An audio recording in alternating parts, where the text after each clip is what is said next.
ನಮಸ್ಕಾರ. ಒಂದು ಸಣ್ಣ ಬೆಂಕಿಯ ಕಿಡಿ ಇಡೀ ಕಾಡನ್ನೇ ಸುಟ್ಟು ಭಸ್ಮ ಮಾಡಬಲ್ಲದು.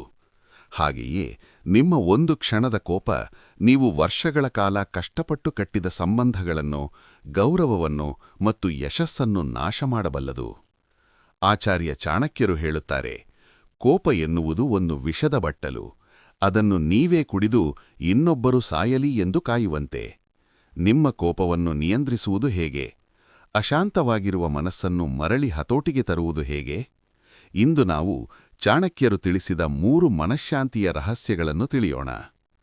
ಮೊದಲನೇ ಸೂತ್ರ: ಕೋಪದ ಕ್ಷಣದಲ್ಲಿ ಮೌನ, ಸೈಲೆನ್ಸ್ ಇನ್ ಆಂಗರ್. ಚಾಣಕ್ಯರ ಪ್ರಕಾರ ಕೋಪ ಬಂದಾಗ ಮನುಷ್ಯನ ವಿವೇಕ ಕೆಲಸ ಮಾಡುವುದಿಲ್ಲ. ಆ ಸಮಯದಲ್ಲಿ ನೀವು ಆಡುವ ಮಾತುಗಳು ಬಾಣದಂತೆ ಹೋಗಿ ಇನ್ನೊಬ್ಬರ ಹೃದಯಕ್ಕೆ ಚುಚ್ಚುತ್ತವೆ. ಚಾಣಕ್ಯರು ಹೇಳುತ್ತಾರೆ, ಕೋಪ ಬಂದಾಗ ಪ್ರತಿಕ್ರಿಯಿಸಬೇಡಿ, ಮೌನವಾಗಿರಿ. ಮೌನವು ಕೋಪಕ್ಕೆ ನೀಡುವ ಅತಿದೊಡ್ಡ ಶಿಕ್ಷೆ. ನೀವು ಮೌನವಾಗಿದ್ದಾಗ ಪರಿಸ್ಥಿತಿಯನ್ನು ವಿಶ್ಲೇಷಿಸುವ ಶಕ್ತಿ ನಿಮಗೆ ಸಿಗುತ್ತದೆ. ನೆನಪಿಡಿ, ಸಮುದ್ರವು ಶಾಂತವಾಗಿದ್ದಾಗ ಮಾತ್ರ ಅದರ ಆಳವನ್ನು ಅಳೆಯಲು ಸಾಧ್ಯ. ಹಾಗೆಯೇ ಮನಸ್ಸು ಶಾಂತವಾಗಿದ್ದಾಗ ಮಾತ್ರ ಸರಿಯಾದ ನಿರ್ಧಾರ ತೆಗೆದುಕೊಳ್ಳಲು ಸಾಧ್ಯ. ಎರಡನೇ ಸೂತ್ರ: ನಿರೀಕ್ಷೆಗಳನ್ನು ಕಡಿಮೆ ಮಾಡಿ. Detachment from expectations. ಅತಿಯಾದ ನಿರೀಕ್ಷೆಯೇ ಅಶಾಂತಿಗೆ ಮೂಲ ಎನ್ನುತ್ತಾರೆ ಚಾಣಕ್ಯ. ನಾವು ಬೇರೆಯವರಿಂದ ಏನನ್ನೋ ನಿರೀಕ್ಷಿಸುತ್ತೇವೆ. ಅದು ಸಿಗದಿದ್ದಾಗ ಕೋಪ ಅಥವಾ ದುಃಖ ಉಂಟಾಗುತ್ತದೆ. ಚಾಣಕ್ಯರು ಹೇಳುತ್ತಾರೆ, ಸಂಸಾರದಲ್ಲಿ ಯಾರೂ ಪೂರ್ಣವಾಗಿ ನಿಮ್ಮವರಲ್ಲ.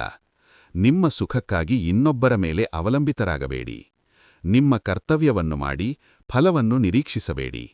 ಯಾವಾಗ ನೀವು ನನಗೆ ಇಷ್ಟೇ ಸಾಕು ಅಥವಾ ನಾನು ಯಾರಿಂದಲೂ ಏನನ್ನೂ ಬಯಸುವುದಿಲ್ಲ ಎಂಬ ಭಾವನೆ ಬೆಳೆಸಿಕೊಳ್ಳುತ್ತೀರೋ, ಆಗ ನಿಮ್ಮ ಮನಸ್ಸು ತಾನಾಗಿಯೇ ಶಾಂತವಾಗುತ್ತದೆ. ಮೂರನೇ ಸೂತ್ರ: ಕ್ಷಮೆ ಎಂಬುದು ಮಹಾನ್ ಶಕ್ತಿ, ಪವರ್ ಆಫ್ ಫರ್ಗಿವ್ನೆಸ್. ಚಾಣಕ್ಯನ ಪ್ರಕಾರ ಕ್ಷಮೆ ಎಂಬುದು ಕೇವಲ ದೌರ್ಬಲ್ಯವಲ್ಲ, ಅದು ಶಕ್ತಿವಂತರ ಲಕ್ಷಣ.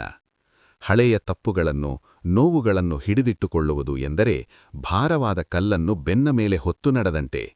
ಇದು ನಿಮ್ಮ ಮನಸ್ಸನ್ನು ಸದಾ ಅಶಾಂತವಾಗಿಡುತ್ತದೆ. ಯಾರನ್ನಾದರೂ ಕ್ಷಮಿಸುವುದು ಎಂದರೆ ಅವರನ್ನು ಮುಕ್ತಗೊಳಿಸುವುದಲ್ಲ, ನಿಮ್ಮನ್ನು ನೀವು ಆ ನೋವಿನಿಂದ ಮುಕ್ತಗೊಳಿಸಿಕೊಳ್ಳುವುದು. ಸೇಡಿನ ಕಿಚ್ಚನ್ನು ಆರಿಸಲು ಕ್ಷಮೆಯೊಂದೇ ದಾರಿ.